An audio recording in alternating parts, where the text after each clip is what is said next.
سرگودا سے رپورٹ شامل کریں گے سینئر صحافی شاہد نوید کی۔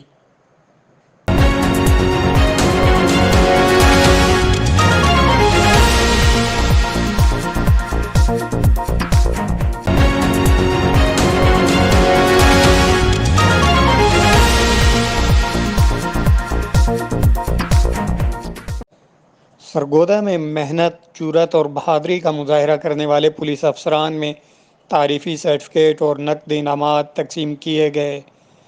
ڈسٹرکٹ پولیس آفیسر فیصل گلزار نے محنت، جرأت اور بہادری کا مظاہرہ کرنے والے پولیس افسران اور جوانوں کی حوصلہ افزائی کے لیے ان میں تعریفی سرٹیفکیٹ اور نقد انعامات تقسیم کیے۔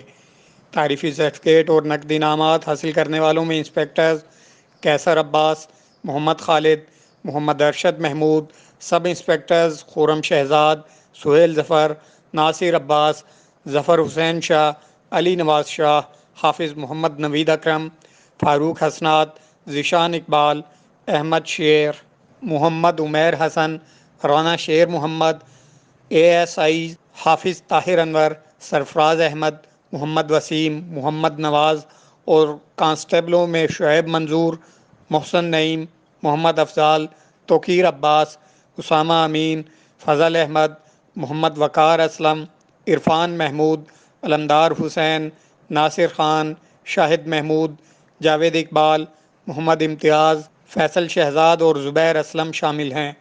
اس موقع پر DPO سرگودا نے کہا کہ بحیثیت سربراہ پولیس سرگودا جرائم کا تدارک اور ماتحت عملے کی ویلفیئر اولین ترجیح ہے۔ جرأت اور بہادری ایک بہترین انسانی خوبی ہے۔ انہوں نے کہا کہ سرگودا پولیس کے افسران اور جوان جرأت اور بہادری بلند حوصلے کی بہترین مثال ہیں۔ ان بہادر جوانوں کی حوصلہ افزائی کرنا انتہائی ضروری ہے۔ پولیس افسر کی محنت کا کریڈٹ اس کو ضرور دینا چاہیے۔ DPO نے امید ظاہر کی کہ عملے کے جوان آئندہ بھی ایسے ہی محنت اور دلیری سے کام کرتے رہیں گے۔